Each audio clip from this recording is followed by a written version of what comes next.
கறிக்குழம்பு டேஸ்ட்ல ரொம்ப சிம்பிளா ஈஸியா ஒரு பட்டர் பீன்ஸ் குருமா ஒண்ணு பண்ண போறேன். இது சாப்பாட்டுக்கு மட்டும் கிடையாது, இட்லி, தோசை, சப்பாத்தி, பூரி எதுக்கு வேணாலும் வச்சு சாப்பிடலாங்க. அவ்வளவு டேஸ்டா இருக்கும். வாங்க எப்படி செய்யலாம்னு பார்க்கலாம். பட்டர் பீன்ஸை தோலை உரிச்சு பயர் எடுத்து தண்ணியில நல்லா அலசிட்டு குக்கர்ல போட்டு வேக வச்சு எடுத்து வச்சுக்கோங்க.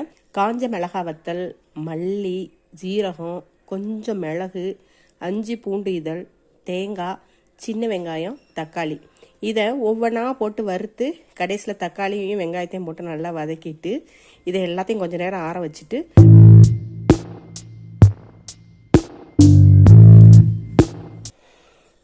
அதுக்கப்புறம் மிக்சி ஜாரில் போட்டு அரைச்சி வச்சுக்கோங்க. இப்போ குக்கரில் எண்ணெய் காஞ்சதும் கொஞ்சம் சோம்பை போட்டு பொரிய விட்டுட்டு சோம்பு பொரிஞ்சதும் நம்ம நறுக்கி வச்சுருக்கிற வெங்காயத்தை போட்டு நல்லா வதக்கி விடுங்க. வெங்காயம் கொஞ்சம் வதங்கினதும் கருவேப்பிலையை போட்டுட்டு நம்ம அரைச்சி வச்சுருக்கிற இந்த மசாலாவை தூக்கி போட்டு நல்லா வதக்குங்க. இந்த மசாலாவோட கொஞ்சம் மஞ்சள் தூள், தேவையான அளவு உப்பையும் சேர்த்து இந்த மசாலாவில் இருக்க தண்ணியெல்லாம் வற்றி எண்ணெய் தனியாக பிரிஞ்சு வர வரைக்கும் வதக்கிக்கிட்டே இருங்க. இந்த அளவுக்கு வதங்கினதுமே இப்போ நம்ம வேக வச்சுருக்க பட்டர் பீன்ஸை தூக்கி அதில் கொட்டி குக்கரில் 2 சதத்துக்கு வச்சு இறக்கிட்டிங்கன்னா கறி குழம்பு டேஸ்ட்டில் சுவையான பட்டர் பீன்ஸ் குருமா ரெடிங்க.